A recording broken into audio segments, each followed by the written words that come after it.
If I'm perfectly honest, some of the GoPro footage that you'll see in my travel videos is not that amazing, mainly down to stabilization. Well, this is a learning process for me.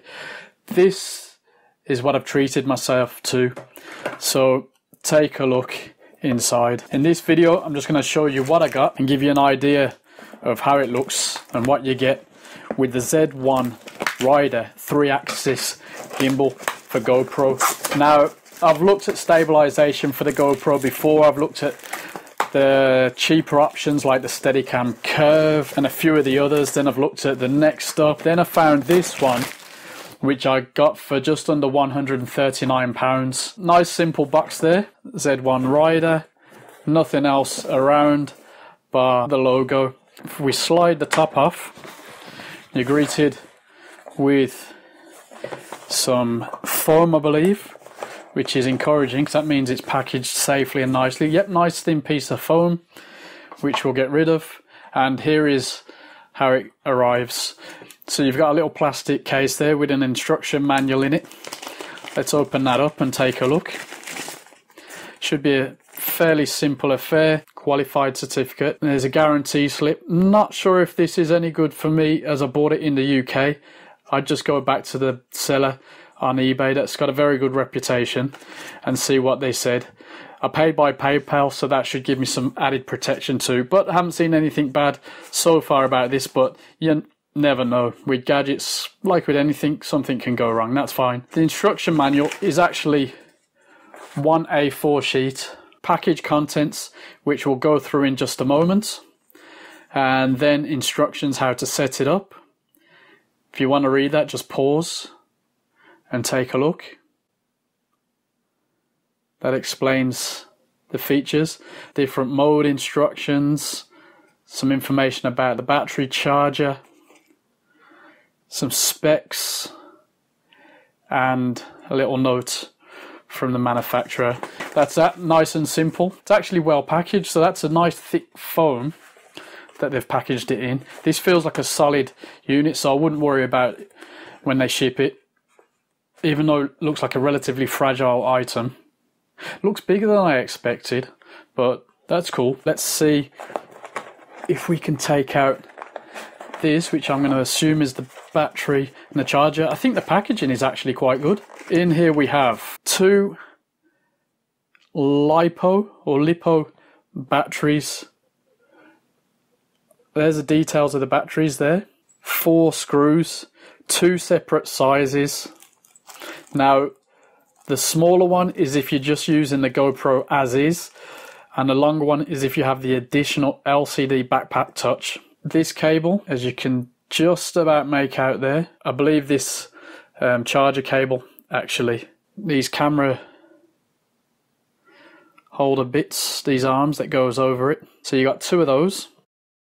There's the battery charger itself, USB chargeable, which is very good, which means you can charge it with your external battery pack when you're on the move, which is one of the bonuses for me. Micro USB cable, flat style, another packet of screws. Actually, the name of that wasn't on the packaging contents list, but if I've read rightly, this might be to charge your camera at the same time from the same power as the actual unit itself. Let's take out this bit carefully, and as you can see, as you already know, it's attached to the cable because that's the power and the control.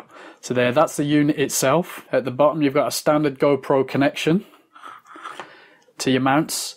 The bonus with this one is you can mount it to any of your mounting systems, whether it's a chest mount, a bike mount, car dash cam, selfie stick, tripod, whatever you normally attach to.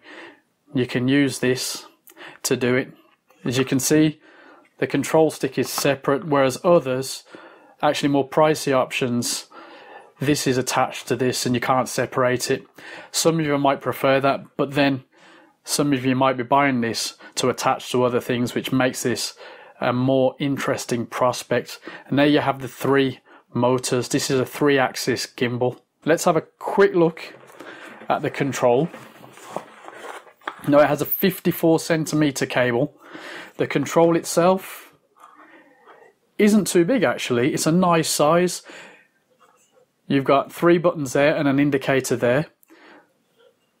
USB charge point there and an on-off button at the bottom.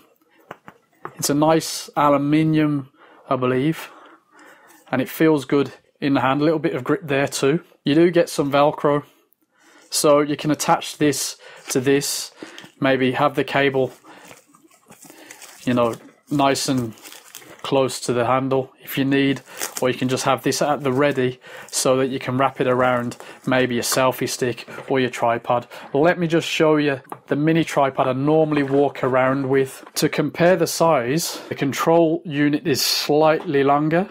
I'm thinking of attaching a connection point there so that then this would just be attached to there, so then the whole unit would become one piece. Initially, because of the separate nature of it, give or take the cable, making it not completely separate, you might think this is a little bit unwieldy, but once this is attached to something, you're looking at that sort of size. Now let me show you on the camera itself. That's the size you're looking at.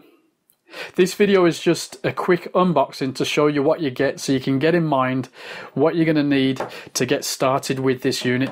But to be honest, if you've got this and you've got a mount, which all of you have some form of mount, or you wouldn't have a GoPro, you even have the standard mount that you got with it, you can all get ready to use this and then start building up your own methods. I like the idea of attaching this to this, not permanently, of course, but so that I can just carry this around instead of having this in a pocket while I have this to carry it around. See no need, I might as well just have these two attached.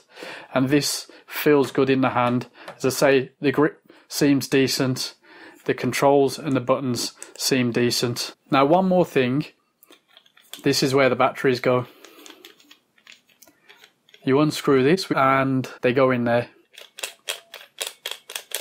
It goes in quite a few turns, so that's in solid, that's going nowhere. And as you can see, it's got a grip there too. So you got 1, 2, 3 and a half grippy points, for want of a better term.